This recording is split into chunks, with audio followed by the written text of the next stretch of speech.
능력의 복음 5번째 말씀입니다. 지붕을 뚫는 믿음, 영혼을 살리는 은혜라는 제목으로 말씀의 은혜를 함께 나누겠습니다.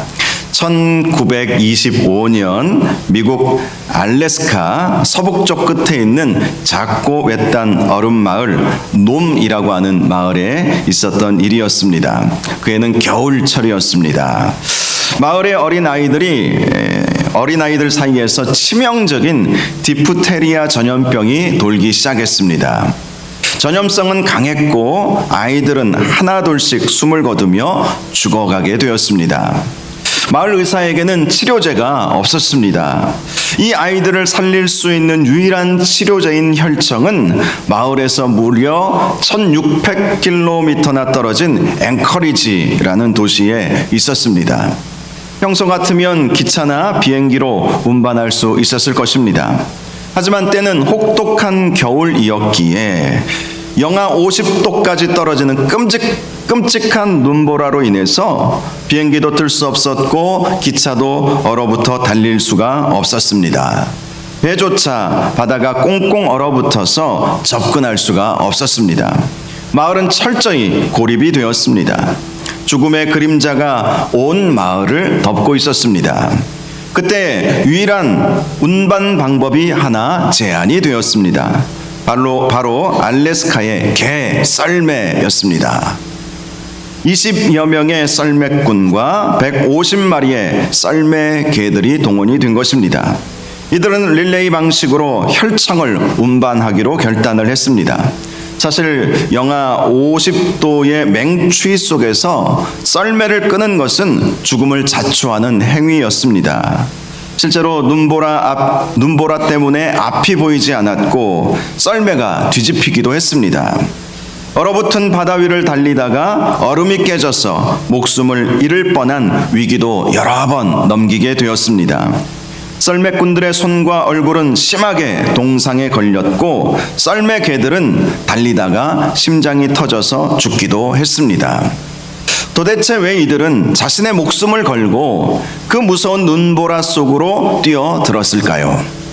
그들에게는 단 하나의 목적밖에 없었기 때문입니다. 죽어가는 우리 아이들을 살려야 한다. 죽어가는 우리 아이들을 살려야 한다. 생명을 살려야 한다는 그 간절하고도 절박한 마음이 극한의 추위와 죽음의 공포라는 거대한 장애물을 뛰어넘게 만들었던 것입니다. 결국 그들의 목숨을 건 릴레이 덕분에 혈청은 무사히 도착할 수 있었고 수많은 아이들의 생명을 극적으로 건져낼 수 있었다고 합니다. 오늘 우리가 읽은 마가복음 본문에도 이 알래스카의 썰매꾼들처럼 놀라운 간절함을 가진 사람들이 등장하고 있습니다. 스스로 도무지 움직일 수 없는 절망적인 친구, 가만히 두면 죽을 수밖에 없는 친구를 살리기 위해서 어찌 보면 상식을 뛰어넘는 행동을 한 4명의 친구들입니다. 오늘 본문은 예수님께서 가버나움의 한 집에 계실 때에 일어난 참으로 감동적인 사건을 우리에게 말씀해 주고 있습니다. 저는 오늘 이 말씀을 통해 우리 주님께서 원하시는 참된 믿음이 무엇인지 여러분들과 함께 말씀의 은혜를 나누기를 원합니다. 오늘 본문 1절과 2절을 보니까 수일 후에 예수께서 다시 가버나움에 들어가시니 집에 계시다는 소문이 들린지라 많은 사람이 모여서 문 앞까지도 들어설 자리가 없게 되었는데 예수께서 그들에게 도를 말씀하셨다라고 기록이 되어 있습니다. 수일 후라는 것은 예수님께서 갈릴리 지역을 순회하시다가 수일 만에 다시 가버나움이라는 동네로 들어가셨다는 것이죠. 예수님이 오셨다는 소문은 순식간에 가버나움 온 동네에 퍼지게 되었습니다. 수많은 가버나움 사람들이 예수님께서 오셨다는 소문을 듣고 예수님이 계신 집으로 몰려들었습니다. 얼마나 많은 사람들이 찾아왔는지 집 안은 물론이고 문 밖까지 발 디딜 틈조차 없었습니다. 당시 가버나움 사람들은 예수님에 대한 소문을 듣고 예수님의 기적을 기대하며 모였던 것입니다. 질병을 고치고 귀신을 쫓아내는 그 놀라운 능력을 직접 보고 싶었던 것입니다. 그런데 사람들의 예상이 빗나갔습니다. 예수님께서 그 수많은 군중들 앞에서 먼저 하셨던 것은 도를 말씀하셨기 때문이었습니다. 도를 말씀하셨다.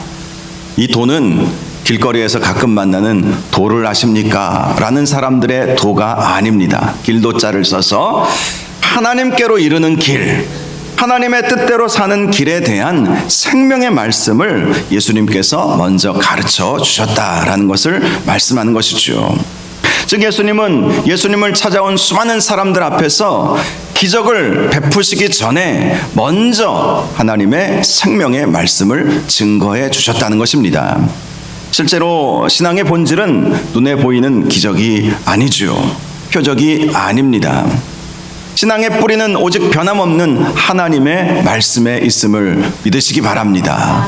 영원히 변치 아니하시는 하나님의 말씀, 그 말씀이 선포되어야 그곳에 참된 회복이 일어나는 것 아니겠습니까?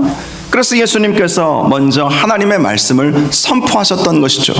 하나님의 말씀을 통해서 사람들의 마음에 위안을 주고 성령의 충만함을 주고 하나님의 놀라운 기적을 경험하도록 먼저 하나님의 말씀을 선포하셨다라는 것이죠. 우리도 먼저 주의 말씀 앞으로 나아가야 할 것입니다. 하나님의 말씀을 통해서 우리의 영혼이 강건해져야 합니다. 우리의 영혼이 잘 되어야 범사도 잘 되고 강건함에 복도 오게 된다는 사실을 항상 기억하시는 저와 여러분들 되시기를 바랍니다. 자, 그런데 예수님께서 생명의 말씀을 전하고 계실 때에 아주 다급한 한 무리의 사람들이 나타나죠. 3절을 보니까 사람들이 한 중풍병자를 4사람에게 메워가지고 예수께로 왔다라고 말씀을 하고 있습니다. 중풍병, 이 병은 신경이 마비되어서 스스로의 힘으로는 단 한 발자국도 움직일 수 없는 끔찍한 질병입니다. 누군가 먹여주지 않으면 먹을 수 없고 입혀주지 않으면 입을 수 없는 참 안타까운 질병이죠. 철저하게 무능력한 상태를 말하는 것입니다. 성경에서 질병은요, 종종 우리의 영적인 상태를 상징할 때가 많이 있습니다. 즉, 이 중풍병자의 모습이 바로 영적으로 연약해진 우리 인간의 본래 실존이다. 이것을 말씀해 준다는 것입니다. 신학적으로 이것을 전적 타락, 전적 무능력이라고 말하기도 합니다. 우리는 스스로의 힘으로 하나님 앞에 나아갈 수 없을 만큼 전적으로 타락한 존재이고 전적으로 무능력한 존재라는 것입니다. 내 힘으로 죄의 문제를 해결할 수 없다는 것입니다. 스스로 구원을 얻을 능력이 1%도 남아있지 않는 영적으로 연약한 자가 바로 우리들이라는 것입니다. 그래서 우리는 구원을 얻기 위해 누군가의 도움이 절대적으로 필요하죠. 즉 전적인 하나님의 은혜가 필요한 것입니다. 이 시간 저와 여러분에게 바로 이런 하나님의 은혜가 임함으로 영혼의 구원이 이루어지는 은혜가 있기를 주님의 이름으로 축복합니다. 자, 그런데 이 병자에게는 참으로 귀한 4명의 친구들이 있었죠. 그들은 들것에 친구를 메고 예수님께로 나온 것입니다. 예수님께로만 가면 내 친구가 살아날 수 있다는 희망을 가지고 주님 앞에 나왔던 것입니다. 하지만 4절을 보니까 엄청난 장애물이 그들을 가로막았습니다. 무리가 많아 예수께 데려갈 수 없으므로 라고 말씀하고 있습니다. 그렇습니다. 집 안팎에 가득 찬 사람들 때문에 예수님께 나아갈 길이 완전히 막혀버린 것입니다. 우리도 주님 앞에 나아가면 좋겠는데, 주님 앞에 나아가면 생명을 얻을 수 있겠는데, 주님 앞에 나아갈 길이 꽉 막힌 것처럼 느껴질 때가 있지 않습니까? 특별히 무리라고 하는 이 수많은 구경꾼들에 의해서 정말 절실한 필요가 있었던 이 중풍병자가 나아갈 길이 완전히 막혀 버렸던 것이죠. 보통 사람들 같았으면 이 중풍병자의 친구들은 거대한 인파 앞에서 자기 친구를 예수님께로 데려가기를 포기해 버렸을 것입니다. 오늘은 날이 아닌가 보다. 좀 더 한가할 때 와야 되겠다. 다음에 다시 오자. 하며 발길을 돌렸을 것입니다. 하지만 이 4명의 친구들은 달랐습니다. 그들은 포기하지 않았습니다. 4절 하반절을 보니까 그 계신 곳에 지붕을 벗겨 구멍을 내고 중풍병자가 누운 상을 달아 내렸다라고 말씀을 합니다. 그들은 병자를 메고 집의 외부 계단을 통해서 지붕으로 올라간 것입니다. 당시 팔레스타인 지역의 지붕은 오늘날과 같은 지붕의 형태가 아니죠. 오늘날은 슬래브 형태라든지 또 기와 지붕이 있지 않습니까? 그런데 당시 이 팔레스타인 지역의 지붕은요, 평평한 형태의 흙과 나무가지와 점토를 이겨서 덮어놓는 그런 구조였습니다. 이들은 남의 집 지붕을 파헤치기 시작한 것입니다. 그러니 흙먼지가 집 안으로 쏟아지지 않았겠습니까? 아래에 있던 사람들은 소리치며 항의를 했을 것입니다. 지금 뭐 하는 짓이냐? 하며 비난을 했을 것입니다. 남의 집 지붕을 부수는 것은 명백한 범죄 행위이죠. 엄청난 배상금을 물어주어야 할지도 모르는 일이었습니다. 또 수치와 망신을 당할 수도 있었습니다. 그러나 이 친구들에게는 지금 체면도 돈도 사람들의 따가운 시선도 중요하지 않았습니다. 오직 단 하나, 내 친구를 살려야 한다. 내 친구를 살려야 한다. 그 간절함 뿐이었던 것입니다. 지붕을 뜯어내려서라도 예수님의 발 앞에 내 친구를 내려놓아야겠다라는 그 열망 하나로 인해서 모든 장애물을 이 친구들이 돌파한 것입니다. 저와 여러분도 이러한 지붕을 뚫는 믿음을 가지시기를 바랍니다. 참된 믿음은 계산하는 믿음이 아니에요. 계산기 두드려 봐야 답은 잘 나오지 않습니다. 장애물 앞에서 환경을 탓하거나 핑계대지 않는 믿음, 이것이 참된 믿음인 것입니다. 생명을 살리기 위해서라면 기꺼이 나의 수고를 감수하고 희생하는 역동적인 행동이 뒤따르는 믿음, 이것이 살아있는 믿음인 것이죠. 또는 저와 여러분이 체면과 자존심이라는 지붕, 시간, 물질이라는 이러한 지붕들을 다 뜯어내고서라도 죽어가는 영혼을 주님께로 인도하고자 하는 간절함을 가지시기를 바랍니다. 간절한 믿음, 이것이 지붕을 뚫는 믿음의 핵심인 것입니다. 5절을 보면 예수님은 그렇게 지붕을 뚫는 믿음을 가진 사람들과 그의 친구인 중풍병자에게 이렇게 말씀하시죠. 예수께서 그들의 믿음을 보시고 중풍병자에게 이르시되 작은 자야 내 죄사함을 받았느니라. 여기서 아주 중요한 단어가 나오죠. 예수님은 중풍병자의 개인의 믿음을 보신 것이 아니라는 것입니다. 바로 그 친구들의 믿음, 즉 그들의 믿음이라고 하는 단어가 등장하고 있죠. 그들의 믿음, 바로 그 믿음을 보셨다는 것이죠. 한마디로 지붕을 뚫고 친구를 달아내린 그 4사람의 믿음, 친구들의 믿음을 보셨다라는 것입니다. 사랑하는 여러분, 나의 믿음이 한없이 연약하여 쓰러져 있을 때에 나를 위해서 눈물로 기도하는 동역자들의 믿음을 보시고 하나님께서 역사하실 때가 참으로 많이 있습니다. 사실 이 중풍병자가 믿음이 있었는지 없었는지는 오늘 본문의 관심사가 아닙니다. 단지 오늘 본문은 이 중풍병자의 친구들이 어떠한 믿음을 가졌는지를 우리에게 보여주고 있다는 것입니다. 물론 한 개인의 믿음도 중요하죠. 내 믿음대로 되라. 주님께서 그 한 사람 개인의 믿음도 굉장히 중요하게 보십니다. 그런데 주변의 친구들, 가족들의 믿음의 기도도 중요하다는 사실을 오늘 본문은 우리에게 말씀해 주고 있습니다. 실제로 우리의 가족이나 친구들이나 이웃들이 믿음이 없을 때가 있죠. 그런데 그들에게 어떤 문제가 생겼다면 어떻게 하겠습니까? 그들 스스로의 믿음으로는 주님 앞에 나아갈 수가 없습니다. 그럴 때 믿음이 있는 저와 여러분이 믿음 없는 그들을 위해서 함께 기도해 주는 것, 이것이 아주 중요하다는 것입니다.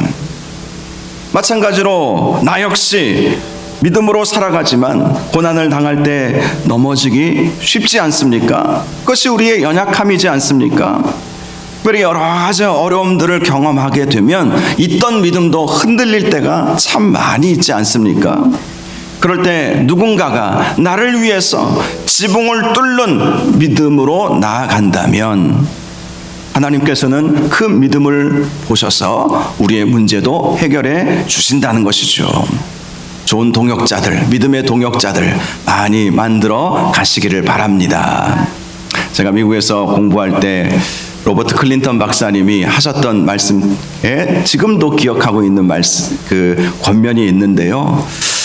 우리 인생에 있어서 중요한 그런 동역자들, 믿음의 멘토들이 우리에게 필요하지 않습니까? 그런데 멘토를 많이 만드는 방법이 있다라고 그렇게 말씀을 하시더라고요. 그래서 아주 무슨 특별한 무엇인가를 말씀하실 줄 알았더니 이렇게 말씀하셨어요. 밥을 많이 사주십시오. 밥을 많이 사주십시오.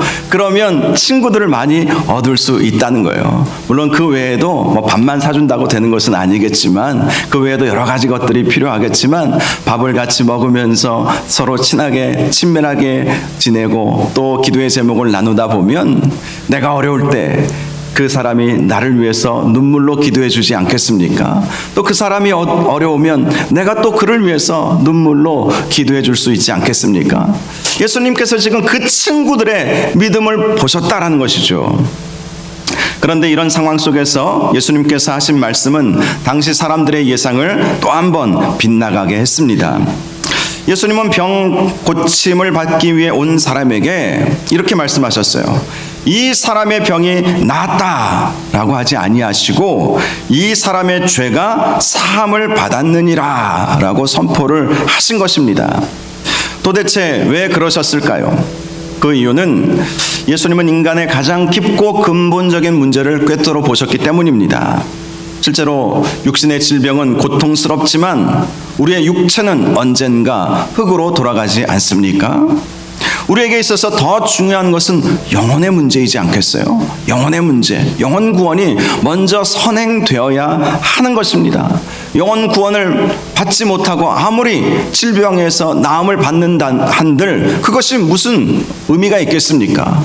잠시 생명을 연장할 수는 있을지 몰라도 결국 영혼의 구원을 받지 못하면 그는 영원한 지옥 구덩이에 떨어질 수밖에 없지 않겠습니까? 그래서 예수님은 겉으로 드러난 현상적인 질병만을 치료하신 것이 아니라 그 영혼에 깊숙이 숨겨져 있는 그 죄의 문제를 다루기를 원하셨던 것입니다. 실제로 예수님께서 이 세상에 오신 목적은 우리의 영혼을 갉아먹는 죽음의 병, 죄의 뿌리를 뽑아주시기 위해서 오신 것이었죠. 그래서 이 병자에게 내 죄사함을 받았느니라, 친구들의 믿음을 보시고 그 중풍병자에게 내 죄사함을 받았느니라 이렇게 말씀하신 것입니다. 사랑하는 여러분, 병고침보다 더 크고 위대한 기적은 바로 십자가의 보혈로 우리의 죄가 용서받는 것임을 믿으시기를 바랍니다. 죄사함의 은혜가 임할 때에 비로소 우리 영혼에 진정한 자유와 회복이 찾아오는 것입니다. 그러나 이 놀라운 은혜의 선포를 듣고 속으로 분노하는 자들이 있었습니다. 6절과 7절을 보니까 그들은 바로 율법의 전문가들인 서기관들이었습니다. 그들은 속으로 말합니다. 그리고 서로 몇몇이 의논했죠. 이 사람이 어찌 이렇게 말하는가? 신성모독이로다. 오직 하나님 한 분 외에는 누가 능히 죄를 사하겠느냐? 그들은 신학적 지식은 아주 탁월했죠. 그들의 말도 틀린 말은 아닙니다. 하나님 외에 누가 능히 죄를 사할 수 있겠습니까? 구약 이사야 43장 25절을 보니까 나 곧 나는 나를 위하여 내 허물을 도말하는 자다라고 말씀을 하고 있습니다. 하나님만이 우리 인간의 허물을 도말하실 수 있는 분이신 것은 분명합니다. 그러나 그들에게는 치명적인 문제가 있었죠. 눈앞에 서 계신 예수님이 바로 하나님의 근본이시고 하나님의 본체이시며 육신을 입고 이 땅에 오신 창조주 하나님이심을 전혀 깨닫지 못한 것입니다. 이것이 영적 교만의 무서움이죠. 서기관들은 머리로는 성경을 달달달 외웠습니다. 그러나 그들의 마음은 차갑게 얼어붙어 있었던 것이죠. 사실 예수님께서 이 중풍병자에게 죄사함의 은혜를 베풀어 주신 것은 불쌍히 여기시는 그 마음 때문이지 않았겠습니까? 그 사람은 믿음이 아마 없었던 것으로 저는 보여요. 그런데 친구들이 권면해서 그를 억지로 예수님께로 데리고 간 것으로 보입니다. 그 사람은 믿음이 없었을 가능성이 크죠. 그러면 믿음이 없었기에 기적도 일어나지 않습니다. 하지만 예수님은 친구들의 믿음을 보시고 그 사람을 불쌍히 여겨주셨던 거예요. 불쌍히 여겨주시는 그 마음으로 인해서 예수님은 그의 죄사함을 허락하여 주셨던 것이죠. 그러나 평생을 누워 지낸 불쌍한 영혼이 회복되는 자리에서 함께 기뻐하기는커녕 신학적인 잣대를 들이내며 정죄하는 이 서기관들의 모습을 우리는 보아야 하는 것입니다. 생명을 살리는 긍휼의 마음이 빠진 종교적인 지식은 이처럼 사람을 죽이는 무기가 될 뿐인 것이죠. 우리는 결코 이러한 영적인 맹인이 되어서는 안 될 것입니다. 예수님과 같은 뜨거운 긍휼의 마음을 가지시는 저와 여러분들 되시기를 바랍니다. 예수님도 우리를 불쌍히 여겨주셨듯이 그 불쌍히 여겨주시는 마음으로 우리가 구원을 받았듯이 우리도 힘들고 어려워하는 그런 사람들을 보면 불쌍히 여겨하는 그러한 마음을 가져야 하는 것입니다. 그것이 바로 예수 그리스도의 마음인 것이지요. 예수님은 그들의 교만한 마음의 중심을 이미 다 알고 계셨습니다. 8절과 9절을 보면 예수님은 그들의 중심을 찌르셨습니다. 예수께서 중심에 하시고 이르시되 어찌하여 이것을 마음에 생각하느냐 중풍병자에게 내 죄사함을 받았느니라 하는 말과 일어나 내 상을 가지고 걸어가라 하는 말 중에서 어느 것이 쉽겠느냐라고 질문을 하십니다. 사람의 입장에서는 당연히 죄사함을 받았다라고 말하는 것이 훨씬 쉽죠. 왜냐하면 죄가 사해졌는지 아닌지는 확인할 길이 없기 때문입니다. 말로 얼마든지 할 수 있는 말이라는 거예요. 그러나 일어나 걸어가라 하는 말은 결코 함부로 말할 수 없는 말이죠. 왜냐하면 그 즉시 기적이 나타나지 아니하면 사기꾼으로 들통나기 때문이지 않습니까? 그렇다면 예수님은 왜 이런 말씀을 하셨을까요? 10절과 11절에 그 해답이 있습니다. 그러나 인자가 땅에서 죄를 사하는 권세가 있는 줄을 너희로 알게 하려 하노라 하시고 중풍병자에게 말씀하시되 내가 내게 이르노니 일어나 내 상을 가지고 집으로 가라 하시니. 예수님은 스스로 하나님이심을 증명하시기 위해서 그리고 보이지 않는 죄사함의 영적 권세가 자신에게 있음을 보이시기 위해서 그 중풍병자에게 일어나 내 상을 가지고 가라 라고 말씀하여 주셨던 것입니다. 그리고 주님의 이 강력한 명령이 떨어지자 12절을 보면 그가 일어나 곧 상을 가지고 모든 사람 앞에 나가거늘 그들이 다 놀라 하나님께 영광을 돌리며 이르되 우리가 이런 일을 도무지 보지 못하였다 했다라고 말씀하고 있습니다. 그렇습니다. 평생을 누워있던 자가 예수님의 이 한 말씀으로 벌떡 일어서게 된 것입니다. 말씀 한마디로 천지를 창조하신 그 권능의 말씀이 중풍병자의 끊어진 신경을 이었고 마른 뼈 같은 근육에 생기를 불어 넣어 주었던 것입니다. 과거의 중풍병자는 자기가 깔고 누워 있었던 낡은 침상에 얽매여 있었습니다. 질병과 죄와 절망이 그를 짓누르고 있었습니다.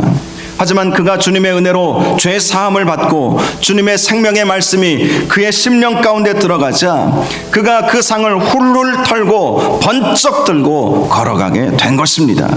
죄와 사망의 권세를 이기고 승리자가 되었던 것입니다. 이것이 복음의 능력인 것이죠. 복음은 우리를 단순히 위로하는 데 그치지 않습니다.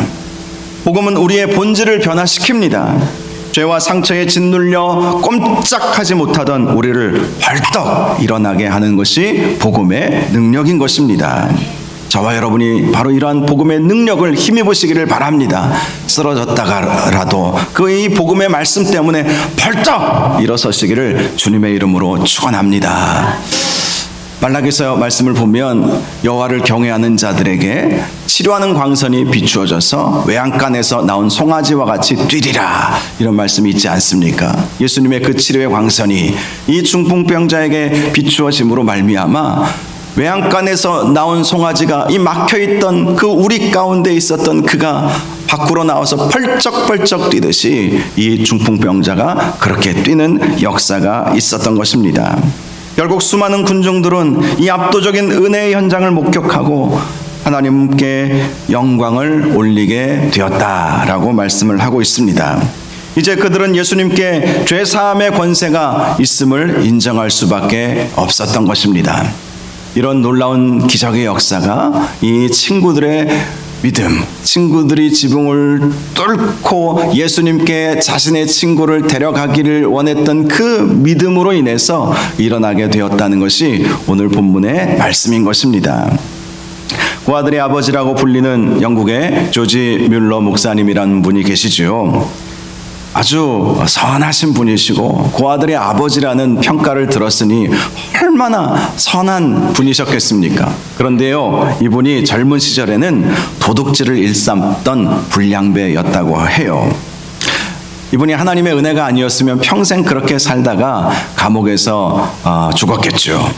그러나 하나님의 전적인 은혜로 이분이 변화를 받아서 위대한 믿음의 사람이 되었던 것입니다. 그런데 이분에게, 이 조지 뮬러 목사님에게 믿지 않는 5명의 아주 친한 친구들이 있었다고 합니다. 예수 믿고 새 사람이 된 조지 뮬러는 자신과 함께 도둑질하고 불량배 노릇하면서 어울려 지냈던 이들도 예수님을 만나면 좋겠다, 이런 마음의 소원이 생겼습니다. 그래서 매일매일 이들을 위해서 기도하기 시작했습니다. 오랜 기도 끝에 첫 번째 친구는 1년 반 만에 주님을 영접하게 되었고요. 두 번째 친구는 5년 만에, 세 번째 친구는 12년 만에 예수님을 영접하게 되었습니다. 하지만 나머지 2명의 친구는 요지부동이었습니다. 마음의 문을 굳게 닫고 복음을 거부했습니다. 그러나 조지 뮬러 목사님은 포기하지 않았습니다. 무려 52년이라는 엄청난 세월 동안에 그들을 위해서 기도한 것입니다. 그리고 조지 뮬러가 노환으로 세상을 떠나던 날, 그 임종을 지켜보던 4번째 친구가 그 자리에서 회개하고 예수님을 영접했습니다. 마지막 남은 5번째 친구는 어떻게 되었을까요? 조지 뮬러가 죽고 난 뒤에 몇 년이 지나서야 죽은 친구가 자신을 위해서 평생을 기도했다는 사실을 알고 그도 주님 앞에 무릎 꿇고 회개하며 주님 앞으로 돌아오게 되었다고 합니다. 이 조지 뮬러의 끈질긴 기도가 바로 오늘 본문에 등장하는 4친구의 마음이 아닐까 싶습니다. 여러분, 이 4명의 친구의 믿음이 한 영혼을 살렸다라는 사실을 꼭 기억하시고 저와 여러분이 바로 이러한 많은 친구들이 되어주시는 은혜가 있기를 주님의 이름으로 축복합니다. 말씀을 맺겠습니다. 오늘 본문은 우리에게 능력의 복음이 무엇인지 잘 보여주고 있습니다. 첫 번째로, 참된 복음은 영혼을 살리기 위해서 어떠한 장애물도 돌파해내는 간절한 믿음을 요구한다라는 것이죠. 지붕을 뚫는 모습이 우리에게 필요하다는 것입니다. 여러분의 가정에, 여러분의 직장과 이웃 중에 스스로 하나님 앞에 나오지 못하고 영적으로 깊이 잠들어 누워있는 사람들이 있습니까? 지붕을 뚫는 수고를 감수하고서라도 그들을 주님께로 인도해 내시기를 바랍니다. 두 번째로, 우리 인생의 가장 근본적인 문제는 죄의 문제다라는 사실을 기억하시기를 바랍니다. 그러므로 죄사함의 은혜가 내 심령에 깊이 임할 때에만 진정한 치유와 자유와 회복을 누릴 수 있음을 기억하시기 바랍니다. 영혼 구원의 문제가 가장 먼저 중요한 우선순위다라는 사실을 기억해야 합니다. 마지막으로, 서기관들과 같은 영적인 교만을 버려야 할 것입니다. 머리로만 하나님을 알고 판단하는 차가운 신앙에서 죽어가는 영혼을 불쌍히 여기시는 예수 그리스도의 뜨거운 긍휼의 마음을 품고 살아가시기를 바랍니다. 이 마음이 친구들의 마음이었던 것이죠. 그럴 때 저와 여러분은 생명을 살리는 사명을 감당할 수 있게 될 것입니다. 사랑하는 여러분, 오늘 이 시간 저와 여러분이 오랜 세월 짓눌려 누워있던 절망과 죄악의 옛 침상을 미련 없이 걷어차 버리시기를 주님의 이름으로 축복합니다. 그리고 능력의 주님이 주시는 생명의 복음을 가슴에 품고 세상을 향해 힘차게 걸어 나아가시기를 바랍니다. 그래서 우리의 헌신과 섬김을 통해서 죽어가는 영혼이 살아나고 살아계신 하나님께 온전히 영광 올려드리는 복된 삶을 사시기를 주님의 이름으로 축원합니다. 이 시간 우리 함께 찬양하겠습니다. 나는 믿네, 나는 믿네. 여러분, 우리에게 정말 중요한 것은 믿음이지 않습니까? 지붕을 뚫고서라도 주님 앞에 나아가고자 하는 그 믿음이 저와 여러분들에게 요구되는 믿음이다라는 사실을 기억하시고 이 찬양 하나님 앞에 올려드릴 수 있기를 바랍니다.